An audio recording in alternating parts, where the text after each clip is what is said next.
Salam entrepreneur.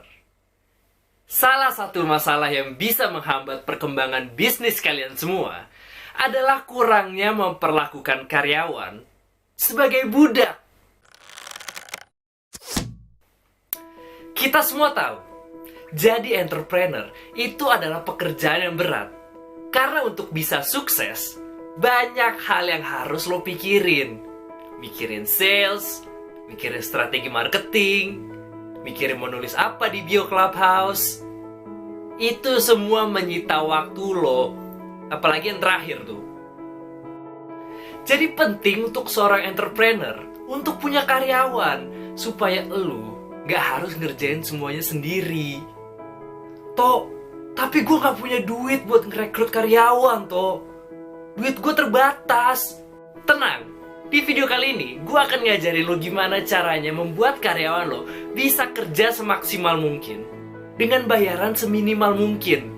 Bahkan kalau perlu, bayarannya di bawah UMR, supaya lo gak perlu pusingin masalah receh di kantor dan bisa lebih fokus untuk mengejar hal yang jadi tujuan awal lo menjadi entrepreneur, yaitu ngisi seminar sukses di usia muda. Yang pertama, jadikan lembur itu budaya. Gak ada hal yang lebih meresahkan daripada ngelihat karyawan yang pulang tepat waktu. Udah gitu concern sama work-life balance. Kalau di kantor lo ada karyawan seperti ini, lo harus segera ambil tindakan.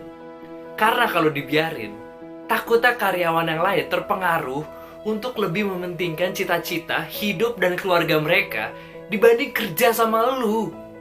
Jadi, kalau lo ngelihat karyawan lo pulang tepat waktu, nyinyirin, bikin mereka ngerasa bersalah. Bilang ke mereka, buru-buru amat pulangnya, gak betah ya di kantor.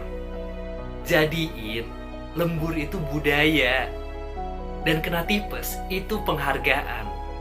Ingat, waktu itu uang. Jadi semakin banyak waktu yang dihabiskan karyawan lo di kantor, semakin banyak juga uang yang masuk ke kantong lo. Dan cara kedua untuk memperbudak karyawan lo adalah pecat semua karyawan yang ikutan demo Omnibus Law. Buat apa sih lo masih mempekerjakan karyawan yang terlalu aktif bersuara tentang hak pekerja? Itu akan menyulitkan bisnis lo. Ingat, tujuan lo bikin bisnis itu untuk mendapatkan passive income, yaitu income yang lo dapet dari karyawan-karyawan yang pasif, yang iya-iya aja kalau disuruh, yang rela ke kantor padahal lagi sakit, yang rela kerja nggak dapet BPJS.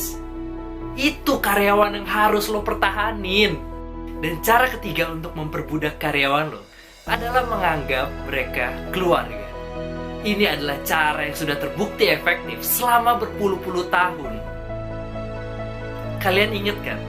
Jepang dulu juga ngejajah Indonesia. Awalnya karena mereka bilang keluarga dari Asia.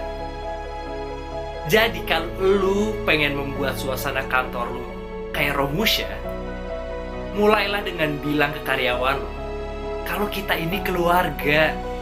Atau yang artinya, kita berharap lu kerja 15 jam per hari dengan gaji UMR tanpa asuransi dan BPJS, dan lu nggak boleh komplain sama manajemen kita karena kita ini keluarga. Dan untuk mendapatkan hasil yang maksimal, ucapkan kata-kata ini setiap hari. Kita ini keluarga, kita ini keluarga, kita ini keluarga. Supaya mereka semakin percaya kalau kantor ini beneran keluarga, dan akhirnya melupakan keluarga aslinya. Banyak manfaat yang bisa lo dapet dengan menggunakan cara ini. Salah satunya adalah lo bisa dengan seenaknya nyuruh karyawan lo lembur. Karena itu fungsinya keluarga kan, selalu ada di saat dan situasi apapun. Udah gitu yang lebih enaknya lagi, lo gak perlu ngasih mereka uang lembur. Masa sama keluarga sendiri perhitungan sih? Itu adalah cara yang bisa lo gunakan untuk menegakkan azas-azas kapitalisme dalam kantor lo.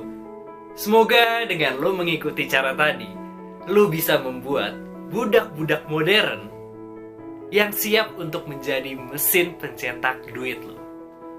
Salam entrepreneur.